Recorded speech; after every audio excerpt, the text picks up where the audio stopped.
Okay, so next step here would be replacing the wires in the Magic Eye is to put the 1 megohm resistor in. And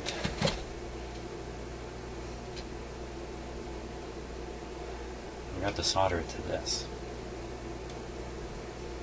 Now I was looking at the Magic Eye circuit. Not so much the circuit, but the tube layout. I had sketched it on my sheet here from a previous radio. I was just thinking a bit about it, how it operates that, and the 1 megohm resistor, what that resistor does. And it just suddenly struck me that the problem with making this tube work for the tube designers is it's not easy to deflect an electron beam that's shooting towards a high voltage target. You can't go out there with something small. You need something big. You need something with the same charge as the target that those electrons are heading for, if you're going to try to cast a shadow or do something with them. So somehow you have to design a system in which you can have a deflection electrode whose voltage goes all the way from 0 all the way up to full B plus or close to it. And this is the clever method that they use to achieve that and overcome that challenge, because the deflection electrode will vary all the way from 0 up to the B plus voltage based on more or less a charge that's put on the grid. It's really quite clever. It's very, very simple. So anyway, that's the resistor that I'm installing here. Okay.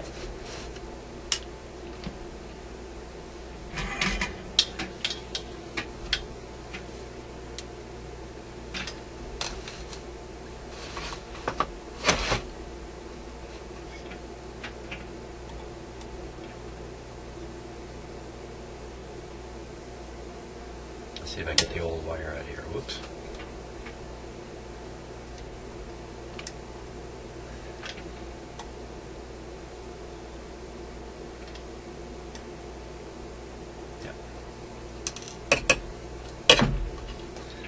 Now I got to think about some sort of positional issues here about where this resistor goes. Let's see. So it's got to sink down in the middle here. It would be this way. Pin number 4 goes between pin 4 and pin 2 here. I have to shove it down.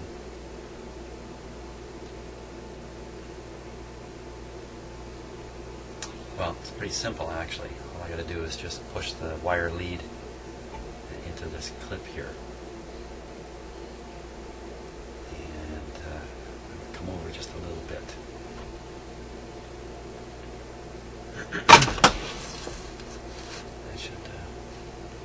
That should do it.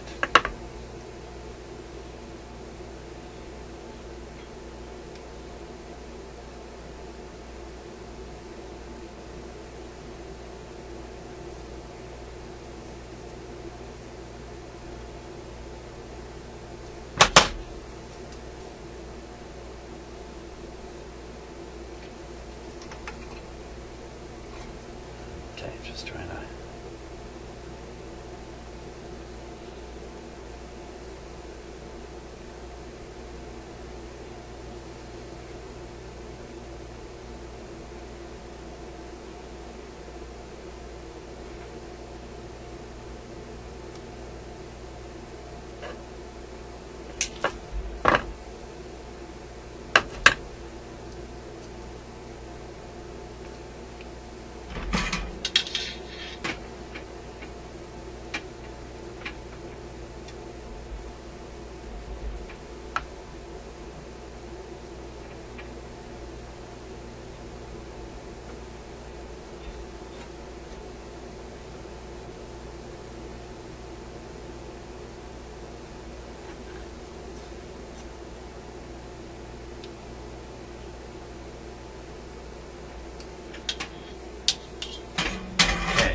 one end of the resistor.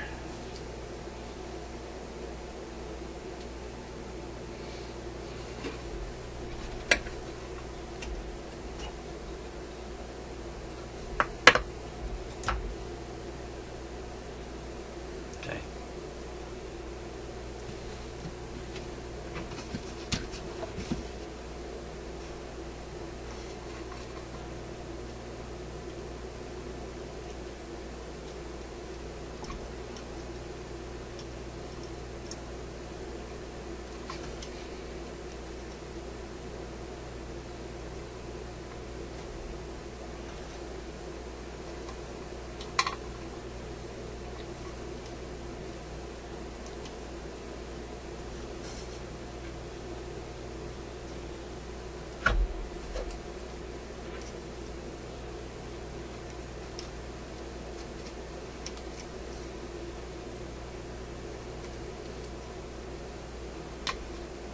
A little snug. A little snugger than I expected. Maybe a little snugger. Okay.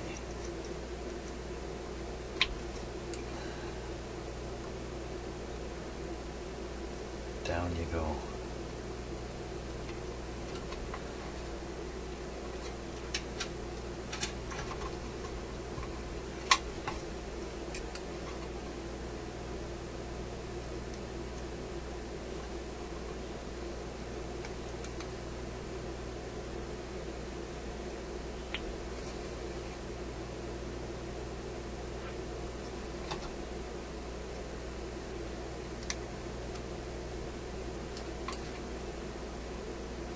Down. Ooh, it's a lot snugger than I expected. This has to go to 4. 4 is this one. Perfect.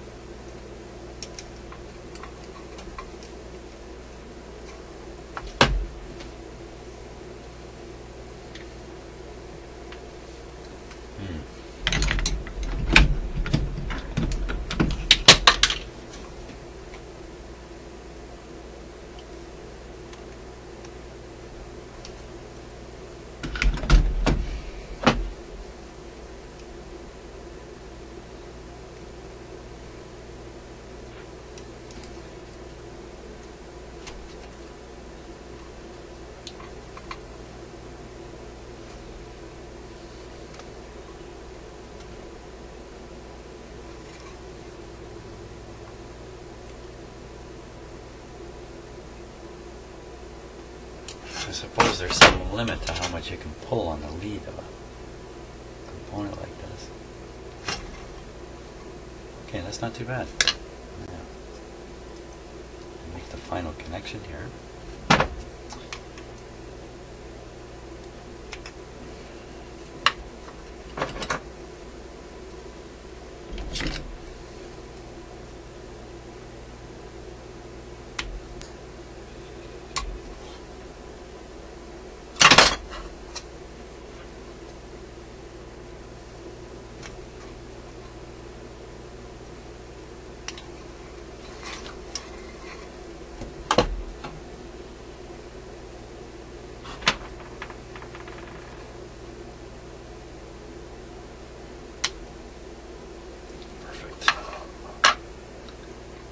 Solder that. As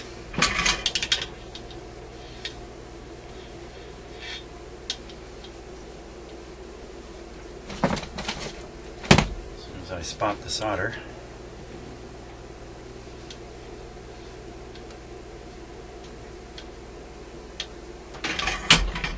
okay, hold on a second. Hold on a second. Here it is.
Okay.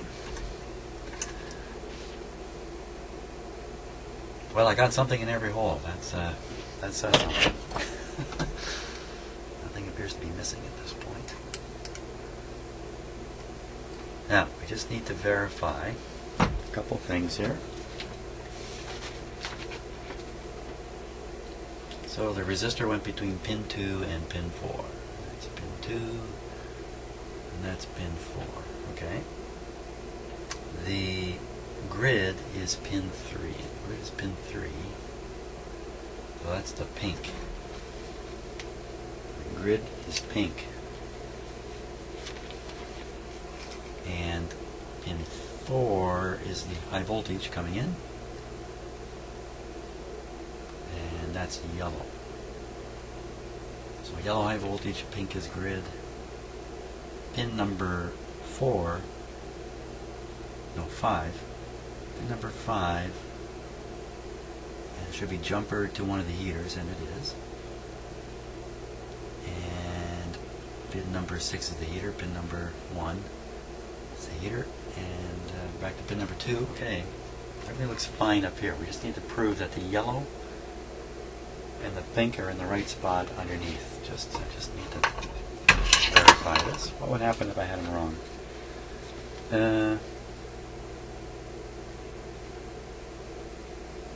Not a lot. You'd be putting the B plus on the grid. I don't know. Maybe that could have some consequences. But we won't try it. Okay.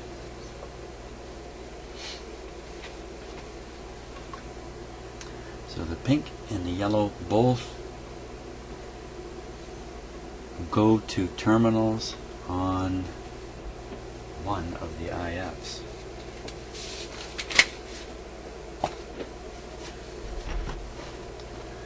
Terminals on one of the IFs.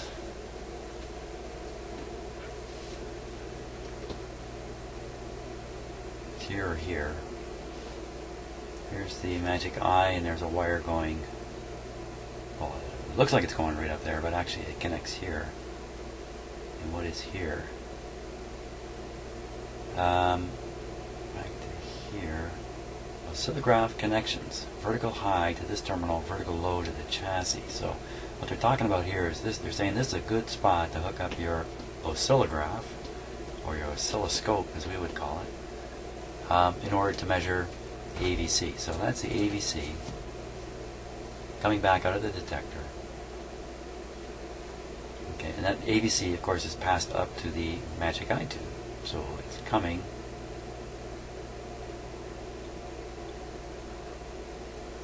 and this terminal could very well be right on this IF. Now, the other wire that we're interested in is this one here. This is the B plus coming over, and it's just coming anywhere on the B plus. More likely towards the output tube. Why would that be? No, it's all over the place. So we can pick up B plus anywhere. So that's tricky to understand where it's really wired in the radio. But the first one is on the AVC. Maybe we can figure that out for sure. Well, let's see. If I was going to color wires in a radio, and I thought about it, because apparently I didn't think about what I did, I would use pink for the high voltage, or red, and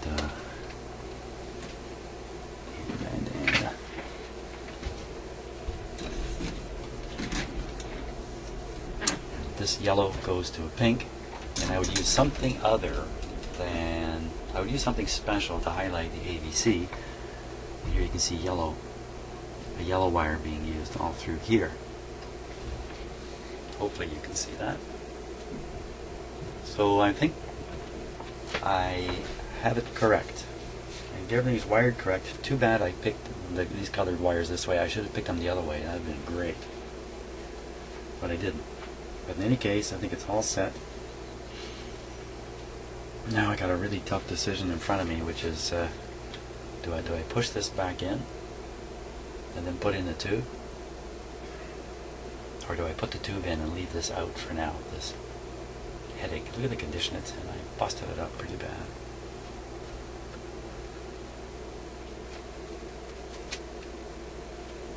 What? I don't know. While we think about that, let's get the radio ready to operate.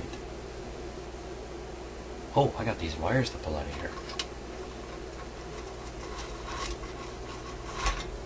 There they are.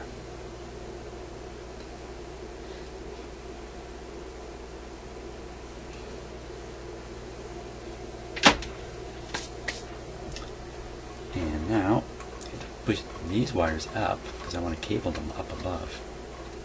I like just pull them up.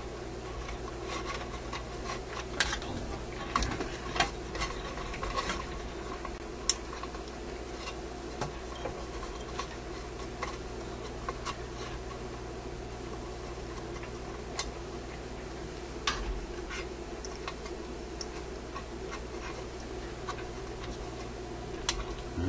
That's my short one there. Okay. So you want to strain relieve these too. So we'll do that with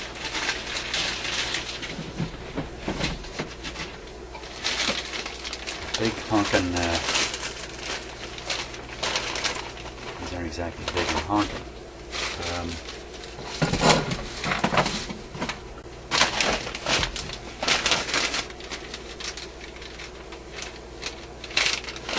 Cable tie. Yep,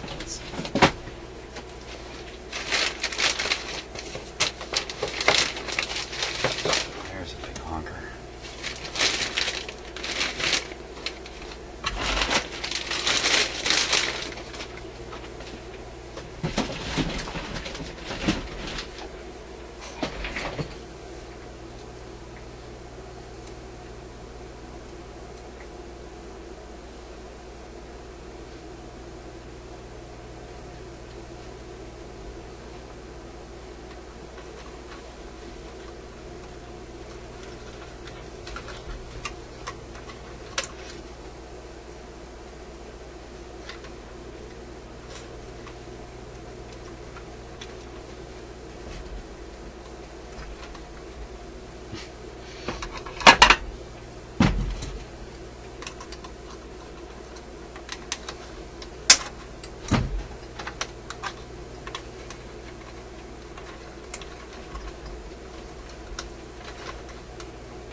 Oh, you know what? I probably can't close this tight enough. Yeah, you know, this isn't going to close down tight enough. Not this one. Okay.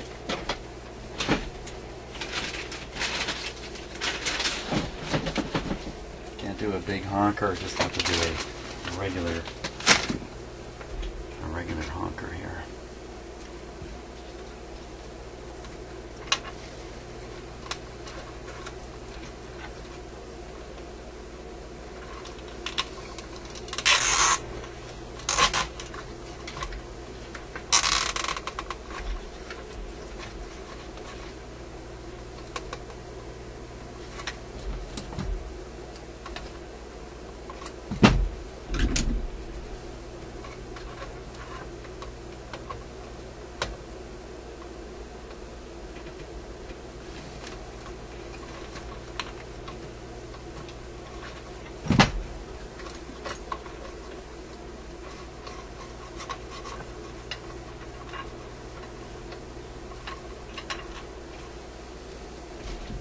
A little tighter.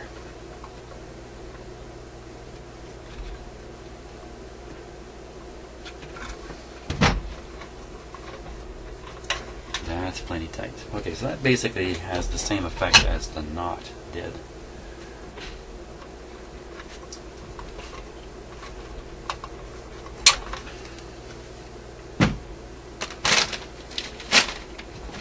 We're done underneath.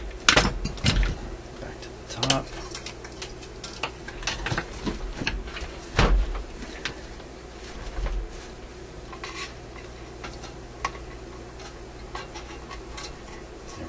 run them way off to the side here, so they're not running up against this tube. That's our plan. Anyway, like that. So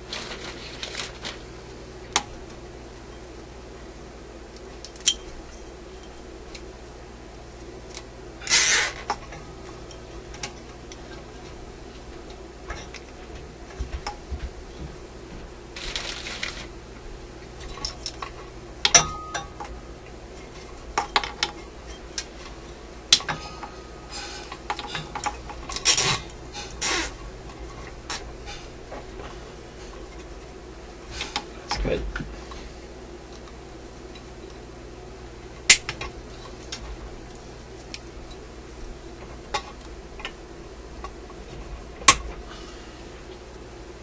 There we go. Ready for a test fly.